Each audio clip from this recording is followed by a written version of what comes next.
સમાજ આદિવાસી યુવા સમિતિ જોડે ઊભો હશે અને આજે ઊભો છે તો એ સમાજ માટે અમે લડીને બતાવીશું. જ્યાં ખોટું હશે ત્યાં સામે ભલે કોઈ પણ હોય, આપણને કોઈની બીક લાગતી નથી. એક દાડો મરવાનું છે, કોઈ અમાર નામ લઈને આવેલો નથી. 5 દાડા જીવીશું, મર્દની જેમ જીવીશું.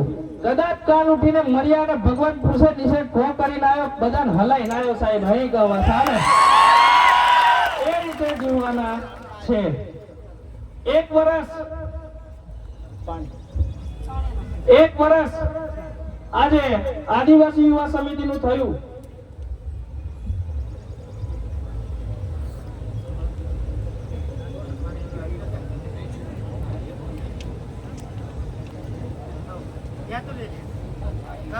કમ્પ્લેટ ને ઓનલાઈન એ અમારે ગામનો પૂજારો કશ્યો પુરાઈ ગયેલો છોડવી લાવલો તેનો માર ગમી પડી ગયો.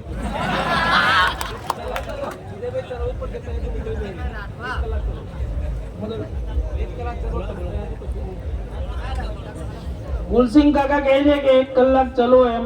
હું કોઈ તૈયારી કરીને નહીં આવતો, અહીં ઉપર ચડું, મારા ખત્રીજોને, મારી ઘરની માતાઓને, બાબાદેવને, કાળકા માતાને યાદ કરીને બોલું. જેટલું બોલાય એટલું બોલું.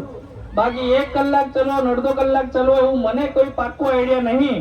અને પ્રશાસનને પણ વિનંતી કે અમારી રેલી, મારી સ્પીચ પૂરી થશે એની પછી અમે ચાલુ કરી દઈશું. એમાં કોઈ શંકાને સ્થાન નથી, એટલે આગળ વાળાઓને ફટાફટ પૂરી કરાવડાવો. ધારાસભ્યો બી આવેલા છે, એમને હાથ કામ હોય. ભૂગંબામાં ઘણા બધા કામો છે. કૂદવા ઉદવાનું ઓછું કરવાનું, કામે લાગવા કોઈ એમને.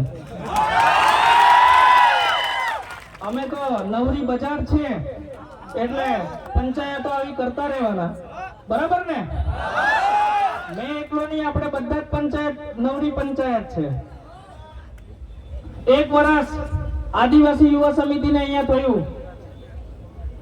આપણે મોટા કામો તો નથી કર્યા, પણ નાના માણસોને પોલીસ સ્ટેશને જવાનું હોય તો અરજીઓ લખી આપીએ. કદાચ પોલીસ સ્ટેશને કોઈ કાયદોને ખબર ના પડે અને કસે કટવાતા હોય તો ત્યાં જઈને ઉભા રહેલા છે. આવા બધા નાના મોટા કામો તો આપણે કર્યા છે. પણ જેમ નાના છોકરાને ધીમે ધીમે બધું શીખવાડવું પડે, એમ ઘોગંબા તાલુકાને પણ ઘણું બધું શીખવાડવાની જરૂર છે. એમાં પણ આપણા સમાજની વાત કરીએ, આગળ બધા મિત્રોએ કીધું એમ શિક્ષણની જરૂર છે, ભણતરની જરૂર છે, રૂપિયા કમાવાની પણ જરૂર છે, બધી જ જરૂર છે. પણ જોડે જોડે કાયદાઓ પણ શીખવાની જરૂર છે. આજે દેશને આઝાદ થયે લગભગ 75-77 વર્ષ થયા. આપણે હજુ હતા ત્યાંના ત્યાં જ છે. તમને કદાચ ડોક્ટર જયરામે કીધું એમ ત્યારે કદાચ ખ્યાલ આવ્યો હોય, કોઈને ના ખ્યાલ હોય, પણ કેવડિયા જ્યાં સરદાર વલ્લભભાઈ પટેલની મૂર્તિ બનેલી છે, ત્યાં 2-3 દિવસ પહેલા એક સાઇટ ચાલતી હતી, ત્યાં મ્યુઝિયમ બને છે. ત્યાંના આપણા 2 આદિવાસી છોકરાઓ તળવી સમાજના, એમને ત્યાં કોઈ કારણે મારવામાં આવ્યા. મારીને એટલા માર્યા કે એમને મારી નાખ્યા. પછી આ વાત 27 ધારાસભ્યોમાંથી એક મરદનો પાકેલો એવો ચૈતર વસાવા, જેને આ વાત ખબર પડી, એ મરદ ત્યાં ગયો અને ત્યાં જે લોકોએ માર્યો છે એમની ધરપકડ કરવા અને કાયદાકીય રીતે પોસ્ટમોર્ટમ કરવા અને ફરિયાદ નોંધવા માટે કીધું.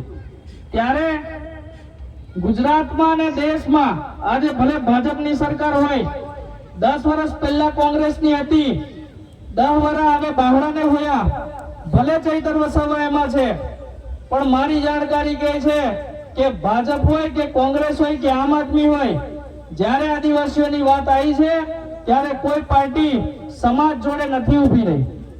ત્યારે ચૈતર વસાવા ત્યાં ગયા અને ત્યાંની પોલીસને કીધું કે એમની ધરપકડ કરો, અને એ પણ નિયમ પ્રમાણે. પણ એ ધરપકડ નથી કરવામાં આવતી. તો ચૈતરભાઈ ગઈકાલે સાંજે આપણી ફોન દ્વારા વાત થઈ તો એમને કીધું કે પોસ્ટમોર્ટમ કરી અને બોડીની સ્વીકાર કરી લીધી છે, પણ 13 તારીખે ત્યાં લગભગ બેસણું રાખેલું છે કે કંઈક છે. તો એમને કીધું છે કે ઘોગંબા આદિવાસીઓને મારા તરફથી કહી દેજો કે 13 તારીખે બને એટલી સંખ્યામાં તમે બધા ત્યાં બેસણું કે કંઈક છે ત્યાં આવજો એમ કીધેલું છે.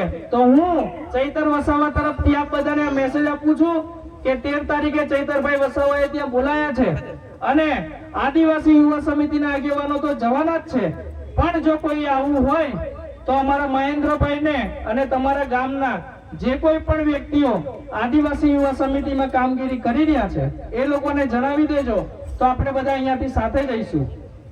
હવે આવા જ્યારે ઘટનાઓ પૂરા ગુજરાતમાં અને પૂરી દેશમાં બને છે ત્યારે આજે પંચમહાલની અંદર તો તમને વાત કરીએ તો આઈજી સાહેબ આપણા આદિવાસી છે અને એ આયા ત્યારથી પોલીસ પ્રશાસનનું કામ આપણા ઘોગંબામાં ઘણું એવું સારું છે અને પૂરા પંચમહાલમાં ઘણું સારું છે, કારણ કે એ ઉપર બેઠો એ ગમે એવું આઈજી પણ છે તે આપણા આદિવાસીનો એટલે આપણું જોવે છે.